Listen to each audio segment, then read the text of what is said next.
আমরা এখন এসেছি নিমাই তীর্থঘাটে। এটা নিমাই চন্দ্র ঘাটে বৈদ্যবাটিতে। এখানে গৌরনিতাই, এই যে গৌরনিতাই নারায়ণ প্রবেশ। এটা হচ্ছে নিমাই চন্দ্রঘাট। আমরা এখন এসেছি শ্রী শ্রী নিমাই মহাপ্রভুর ঘাটে বৈদ্যবাটিতে। তারকেশ্বরে যারা জল ঢালতে আসে তারা এই ঘাটেই চান করে, আগে চান টান করে তারপরে তারকেশ্বরের দিকে রওনা হয়। এই ঘাটে চান করে নেয়, তার জন্য উদ্বোধন একদম তুঙ্গে। চারিদিকটা সাজানো হচ্ছে, আর কিছুদিন পর থেকে শ্রাবণ মাস পড়ে যাচ্ছে, তার জন্য একদম প্রস্তুতি তুঙ্গে। তার জন্য প্রস্তুতি একদম তুঙ্গে। ওই যে সামনে দেখতে পাচ্ছেন ওটা হচ্ছে মহিলা ঘাট, আর পাশেই হচ্ছে পুরুষদের ঘাট। ওখানে চান টান করার পরে সবাই তারকেশ্বরে পুজো দিতে যায়। এটা হচ্ছে গৌড়ীয় মঠ। এটা হচ্ছে একটা গৌড়ীয় মঠ। নিমাই মহাপ্রভু ঘাটের এখানেই মঠটা আছে। এই যে গৌড়ীয় মঠ। এটা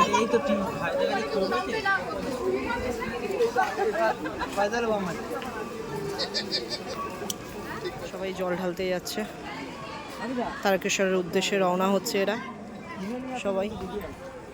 গঙ্গায় স্নান টান করে তারপরে জল ঢালতে যাবে। এই যে সবাই জল ঢালবে, তার জন্য রওনা হচ্ছে। এখান থেকে চান করে জল তুলে তারপরে এনারা যায় তারকেশ্বরের উদ্দেশ্যে। এই যে এইটা হচ্ছে ঘাট।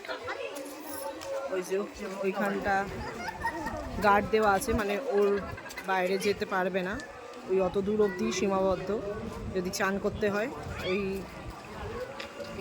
যেখানটা গার্ড দেওয়া আছে ওটার মধ্যেই থাকতে হবে।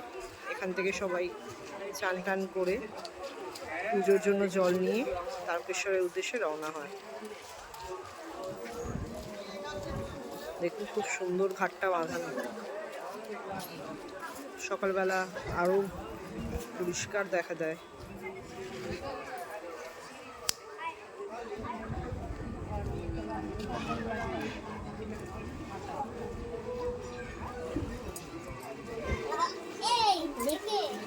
ওম নমঃ শিবায় নমঃ।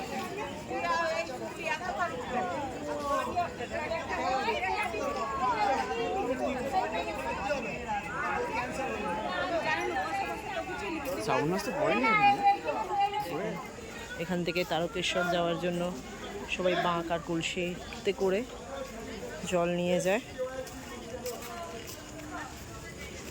এই যে এখানে অনেক কিছু বিক্রি হচ্ছে।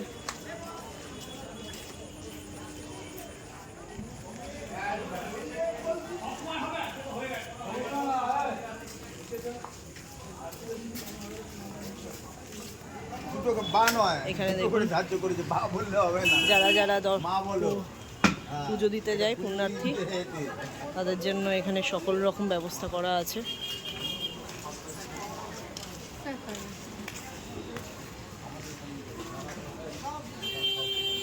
তাদের জন্য সকল রকম ব্যবস্থা করা আছে, পুলিশি সহায়তাও আছে। ওখানে একটা ক্যাম্পিং করা আছে।